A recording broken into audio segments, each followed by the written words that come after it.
maxaa ii muuqday farxadaan sugahay waxaan lahay maxaa lagu sheegi doonaa geerida wiilkaygaa lay sheegay waxaa beedkiisay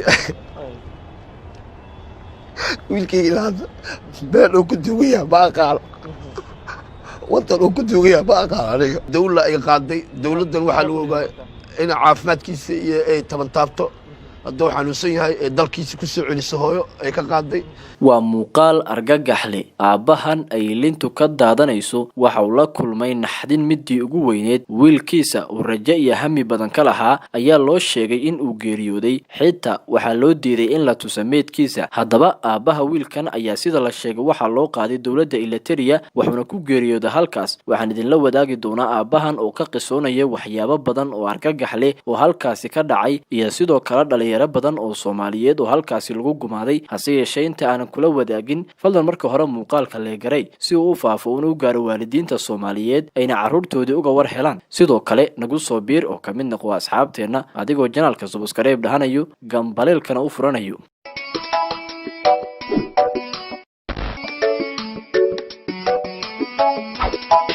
muuqaalkan murugada leh oo laga soo duubay aabbahan Soomaaliyeed ayaa qabsaday guud ahaan baraha bulshada. haddaba maalmihii la soo dhaafay ayaa waxa baraha bulshada soo gashay arrin ahayd in dhalinyaradii Soomaaliyeed ee tababarka lagu qaaday Eritrea in la geeyay Itoobiya la geliyana dagaalkii Tigray iyo u dhaxeeyay Itoobiya, waxaana halkaasi laga soo wariyay inay ku dhamaadeen ama lagu gumaaday dhalinyaro badan oo Soomaaliyeed. hase yeeshee aabbahan oo sheegay in meedka wiilkiisa xitaa loo diiday ayaa waxa uu ka hadlayaa arrimahaas iyo sidii wiilkiisa u dhintay. waa kan isagoo arrimahaasi ka hadlaya ilintana cishin kari waayay. bal warna in waa wacdeene wuxuu yiri sawirkan ma taqaanaa wiilkaaga magaciisa sheeg. wiilkayga waxaa la yiraahdaa Cabdisamad Cali Jaamaca la yiraahdaa ana dhalay. sawiriis ma taqaanaa ha maxaa dhac maxaa ugu waaqana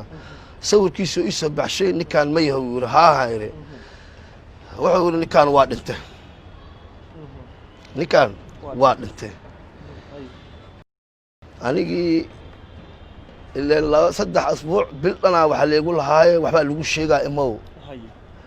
habeen kamid ah markii la sheegay anigii runtii qaracan meeshaas waxa iiga muuqatay dareen aan la soo koobi karin. maxaa ii muuqday farxadaan sugahay waxaan lahay maxaa lagu sheegi doonaa geerida wiilkaygaa lay sheegay markii la ii sheegay wiilkayga geeridiisa aadaan u naxay ma filanaynin, laakiin amoor ilaahay dadku wiilna waa dhashaa wiilna waa dhintaa. allah ya raxmaan raxiimiin waxaa beedkiisay wiilkayga ilaa hadda been uu ku duugaya ma aqaano wadan uu ku duugaya ma aqaano aniga wadan uu ku duugaya ma aqaano. waxaa iri meydkiisii waa duuganaa waxay dhahay meydka annagaa duugnay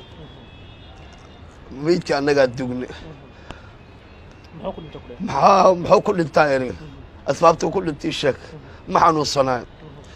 hadduu xanuunsanaan maxaa intuu xanuunka haaya maxaa liigu keeni waaye. aniga dawla ay qaaday dawladdan waxaa lagu ogaay in caafimaadkiisa iyo ay tabantaabto hadduu xanuunsan yahay ee dalkiisa ku soo celiso hooyo ay ka qaaday aan sugayna. waxay dhaheen annaga ninkaas waa dhintay tababarkuu ku dhintay. maxaa ii muuqday farxadaan sugahay waxaan lahay maxaa lagu sheegi doonaa geerida wiilkaygaa lay sheegay markii la ii sheegay wiilkayga geeridiisa aadaan waxaa beedkiisay.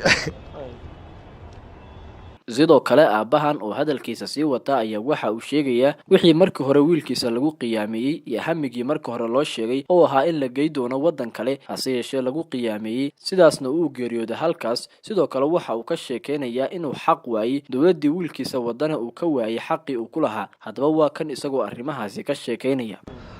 ma baarashadu ka soo dhacay ma buuro ka soo dhacay aniga ma ogeyn. markii horena waxaan u haystay dalka dowladda calaqaadka ila leedahay in ay dawladaha hadda lahaayo oo dalka wax rabteen ilaa hadda la iima sheegin, laakiin dadka bulshada iyo nabadoonka wuxuu u sheegay qadar in loo qaadaa waxaan lahay maadaama wiilkaagii maaragtay jaamacad u weystay waxbarashadii dugsiga uu dhamaystay in uu qarankaas uu iga mid noqdo oo dalkiisa iyo naftiisa iyo aniga aan dhalay inaan wax ku dheefsado waa noqon weysay waxaa la yidhi wiilkaaga waa dhintay marka wiilkayga ma ahan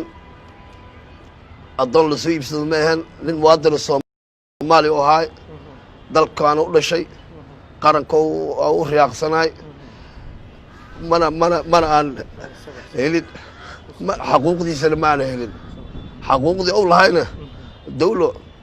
haddii sharciyan diini la yidhaahne oo dawlaha mas-uul ka ahayd walaa ku adeeradiis aniga ila dhashay 3 nin oo adeerada oo aniga ila dhashay oo asiga adeer u ah ayaa la jiray ayagana war igu caal uma haayo inay nool yihiin inay dhintaan war uma haayo wallaahi waxa aad iyo aad maaragtay moraalkayga si maaragtay walaac u sii abuurma maadaama uu wiilkayga ku dhintay ayaga xafiiska ii sheegeen kuwii kalena iga jiraan walaac badan ayaga haayo waalidiintiina dhalayna waa isoogu cohayno waa yeelaa adaa xamar joogo war naga sii ay igu haayaan waxaan u sheega ma aqaano wiilashii kale meel ku sheegay leeyihiin marka xafiiska haddaan warsa tagane war la faafiyo meeshaas ayaga ay wax sheegayaan igama muuqato marka waa wax sirdoonaba lagu yiribo waa ahlu jannab waaybo duugtii xaalkan ku siinaynaa maadaama annaga aan dugne duugtii xaalan ku siinaynaa magtiina insha allah dawladdan dib ula noqonaynaa waxaa dad mas-uuliyiin waaye hadalkooda waa aaminay duugtii waa isiyaan beledweynaan ku noqday duugtii iyo ducadii ayaan u soo sameeyey xilligii aan lahay diyadii waco aan xamar soo gala haddana marka waxay dhaheen diyadaada waa helaysaa waqtiga hadda sanadkii cusbahay oo 2021 ka ahayd ayaan aan wacday waxaan hal sano isugu hayaa xafiiskiin adinkaa nooga mas-uula dawladda maxaa iiga haysaan taleefonkii dhan waa leega xirtay taleefonkii awal iga wici jireen iga hagaayeen waa leega xirtay cabasho badan aan muujiyey codsiyo badan WhatsApp ay lahaayeen aan u qortay wax iga soo jawaabana waa waayay danta marka waxay kalaftay inaan miidiyaha soo istaago oo aan gaarsiiyo mas-uuliyiinta dalka Soomaaliya dalka ayaga mas-uuliyiinta waxaan ka codsana aniga muwaadin Soomaaliya ah aabana qaranka Soomaaliyeed jiritaanka Soomaaliyeed ka shaqeynaayo wiilkayga waa dhimayay geeridu waa xaq meel kasta oo ku dhintaba maadaama ameedkiisa aan arkin hadduu xaq leeyahay xaqi halaysiyo haddaba arrintan ayaa waxay xoojinaysaa walaac baraha bulshada qabsaday dhammaan iyadoona maalmihii ugu dambeysay la arkayay waalidiin iska soo duubaya muuqaal kuwaas oo carruurtoodii raadinaya doonayana in nolol ama geeri ay mid uun arkaan haddaba daawadayaal wixii ka soo kordha arrimahan halkan ayaan kugula wadaagi doonaa ha ilaabin inaad janaalka subscribe dhahato gambaleelka aad u furato muuqaalkana aad leegarayso mahadsanid